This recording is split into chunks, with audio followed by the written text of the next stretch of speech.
En tout cas, les grandes manœuvres ont commencé, le jeu des alliances aussi, l'actualité politique, les grands dossiers de la Côte d'Ivoire. On en parle avec Mamadou Touré, porte-parole du RDR, parti d'Alassane Ouattara. Bonsoir. Bonsoir. Alors, depuis plusieurs mois, c'est la crise dans la coalition au pouvoir entre le RDR d'Alassane Ouattara, le PDCI d'Henri Konan Bédié. C'est la fin de l'union sacrée? Non, je ne parlerai pas de crise. Il y a certainement des débats comme il en est dans tout parti ou dans tout groupement de partis politiques. Nous avons une alliance qui existe depuis 2005. La plateforme des oufouettistes a été signée en 2005. Nous avons pu, grâce à cette alliance, obtenir la restauration de la démocratie après que Laurent Gbagbo ait tenté d'usurper le pouvoir en 2011. Nous avons pu, grâce au leadership du président Ouattara et à cette alliance politique qui arrive aux affaires, relancer notre économie, consolider la paix. Nous sommes allés aux élections de 2015 dans le cadre donc, de cette alliance qui a permis donc, de consolider la situation précédemment décrite. Nous avons créé un groupement de partis politiques reconnus par le ministère de l'Intérieur en août 2015. Nous avons estimé, en tout cas, le président Alassane Ouattara et le président Konan Bédié et les autres partis du RHDP, que la prochaine étape, c'était le parti unifié. Maintenant, sur le timing, les conditions pour aller à ce parti unifié, un comité de haut niveau a été mis en place, co-présidé par le vice-président Kambla Duncan et le premier ministre Amadou Gon.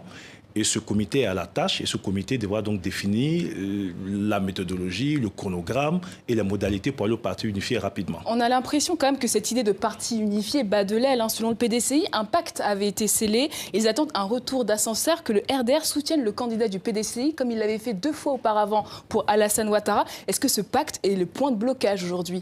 Alors, 2 choses. Les débats internes au PDCI ne doivent pas être analysés comme la position officielle du PDCI. Il existe certes au sein du PDCI des courants qui ne sont pas forcément d'accord avec les choses telles qu'elles sont en train de se faire et qui tendent à remettre en cause le parti unifié, mais ce courant est minoritaire. Et la preuve donc que ce courant est minoritaire, c'est que les élections sénatoriales qui vont s'organiser dans une semaine, ces élections, on le fera en RHDP, en accord avec tous les partis donc, du RHDP. Sur 2020, sur la présidentielle 2020, la position du président Alassane Ouattara et que le RDR rejoint en termes de position est que ce débat relève des prérogatives des 2 présidents. Et d'ailleurs, le président Henri Konan Bédié, dans une interview à Jeune Afrique, avait même bien dit que ce débat était malsain et qu'il revenait à lui, et au président Ouattara de définir l'avenir. Pour l'heure, nous nous sommes à la tâche. Nous avons été élus en 2015. Les Ivoiriens nous ont accordé leur confiance au président Ouattara pour régler leurs préoccupations. Et le président est à la tâche pour faire en sorte que nous ayons des avancées au niveau économique, au niveau social. Justement, ces tensions politiques créent la psychose dans l'opinion. Ça rappelle de mauvais souvenirs. Ce sont les mêmes ingrédients qui ont conduit à la crise de 2010. Que dites-vous aux Ivoiriens qui s'inquiètent de la situation aujourd'hui, de ces tensions politiques? Non, il n'y a pas de crise, je vous l'ai dit. La preuve, c'est que la semaine dernière, le groupement politique s'est réuni et est tombé d'accord pour aller aux élections sénatoriales en RHDP. Les débats qu'il peut y avoir au sein de ce groupement sur les modalités pour aller au parti unifié ne peuvent pas être analysés comme une remise en cause du parti unifié. Nous sommes dans une bonne dynamique, une dynamique qui a pour seul enjeu la paix et la stabilité donc, dans ce pays. Les 2 présidents, Alassane Ouattara, pour président d'honneur du RDR et le président Konan Bédié, président donc du PDCI, ont à cœur de faire en sorte que les générations à venir puissent avoir un pays stable. Et cela passe pour nous par le parti unifié qui se mettra en place très bientôt. Et pourquoi Alassane Ouattara fait-il planer le doute sur sa candidature? Mais pourquoi voulez-vous qu'Alassane Ouattara fasse de sa candidature un débat actuellement alors qu'il y a à peine 3 ans qu'il a été... les Ivoiriens lui ont renouvelé leur confiance. Il a été élu pour s'occuper des Ivoiriens. Vous savez, nous avons énormément de défis. La décennie de crise que nous avons connue a plongé carrément ce pays. Nous avons des défis au niveau de l'éducation, nous avons des défis au niveau donc, de l'accès aux infrastructures de base des populations, nous avons des défis sécuritaires. Vous savez un peu, que ce soit en interne avec la réforme de l'armée, mais les pays qui nous entourent, avec tous les mouvements djihadistes que nous avons aux portes de certains pays, Alassane Ouattara est à la tâche pour faire avancer la Côte d'Ivoire et s'occuper des préoccupations de ces Ivoiriens. N'anticipez pas sur un débat qui n'a pas sa raison d'être. On va justement passer au chapitre économique. Alors, les exportations de café sont bloquées depuis plus d'1 semaine au port d'Abidjan en raison d'un conflit avec le Conseil Café-Cacao. Est-ce que cette crise ne risque-t-elle pas d'engendrer des pertes alors que les exportations sont déjà en chute libre? Vous avez bien évidemment vu le communiqué qui a été produit par le Conseil Café Cacao, qui s'est préoccupé donc de cette situation et qui a bien expliqué dans son communiqué qu'il s'agissait donc d'un problème technique, du fait donc de la rareté des navires et que toutes les dispositions donc étaient en train d'être prises pour remédier à cette situation et stocker donc le café qui est déjà donc au port et permettre aussi à certains planteurs donc d'évacuer leur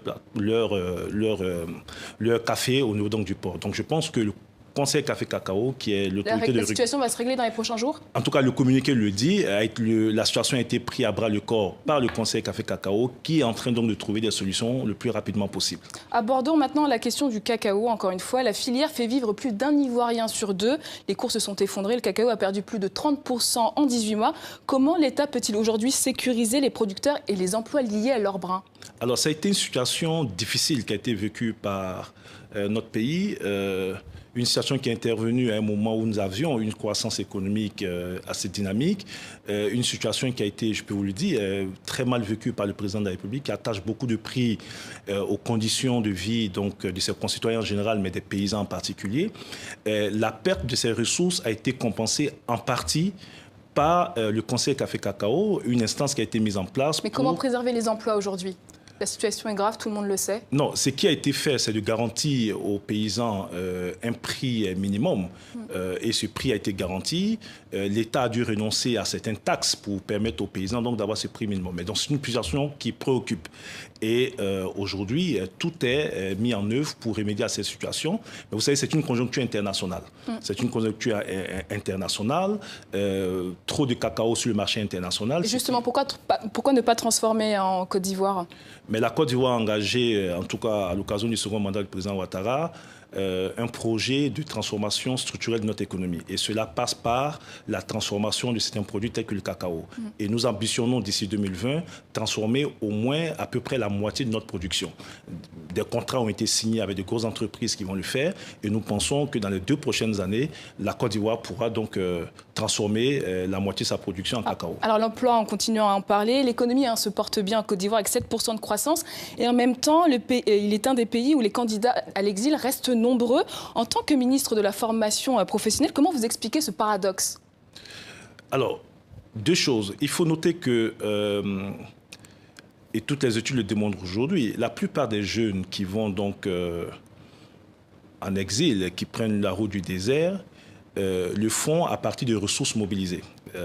Toutes les statistiques le montrent. Donc, ce n'est pas forcément des jeunes qui sont les plus vulnérables qui s'adonnent donc à ce genre de pratique. Il y a des jeunes, je ne dis pas tous, mais il y a des jeunes qui, après mobilisation des ressources de leur famille, qui même après la vente de leurs effets de commerce, qui s'adonnent à ce genre de pratique. Et le gouvernement est en train de tout mettre en œuvre à travers des sensibilisations pour dire à ces jeunes que des opportunités sont en train d'être créées dans leur pays, leur place est dans leur pays, et leur pays a le devoir de leur créer toutes les conditions possibles, ce qui est en train de se faire.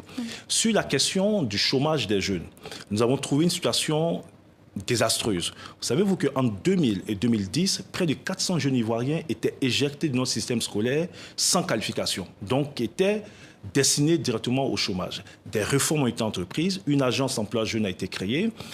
Aujourd'hui, la formation professionnelle que je dirige à travers le secrétariat d'État fait partie des priorités donc, du gouvernement. À travers donc, la remise à niveau de notre dispositif de formation professionnelle, nous permettons à ces jeunes d'avoir des formations qualifiantes. On a compris, des réformes sont en cours. Je voudrais évoquer aussi un sujet qui choque les Ivoiriens, l'assassinat du petit Bouba comme sacrifice. Depuis le début de l'année, plus de 40 enfants ont disparu. Le président en personne a vivement réagi. Regardez.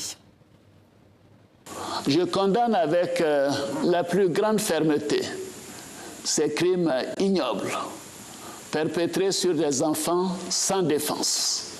Il ne doit plus jamais y avoir de cas de Bouba en Côte d'Ivoire. Alors après la colère et l'émotion d'Alassane Ouattara, comment fait-on concrètement pour éradiquer ces pratiques ? Déjà, c'est, comme le président l'a dit, les mesures sécuritaires qui sont prises. La plupart donc, des personnes mêlées à cette affaire ont été arrêtées, ce qui démontre une certaine efficacité donc, des forces de l'ordre et de la sécurité en Côte d'Ivoire. D'autres cas s'étaient signalés. Des enfants qui avaient été enlevés ont pu être retrouvés. Et le message du président de la République est clair. Tous ceux qui seront mêlés à ce genre de situation vont subir la rigueur de la loi. Les enfants, c'est l'avenir de notre pays. Les enfants ne peuvent pas être objets de sacrifices rituels. Il n'y a pas que la Côte d'Ivoire. Ça se passe au Nigeria, dans d'autres pays. Et les mesures sont en train d'être prises pour que cela ne se produise plus. La perte des valeurs, la recherche effrénée des ressources financières ne doit pas conduire à ce genre de crime. Et c'est toute la Côte d'Ivoire qui a été émue par rapport donc à ce drame et qui, pour nous, ne doit plus jamais se reproduire. Laissons les enfants vivre. Ils sont notre avenir. Ils sont l'avenir de nos pays. Alors, beaucoup d'Ivoiriens pensent que les politiques commettent des crimes rituels. Vous, qui êtes un cadre du milieu, est-ce que vous avez déjà eu vent de ces pratiques dans la politique ?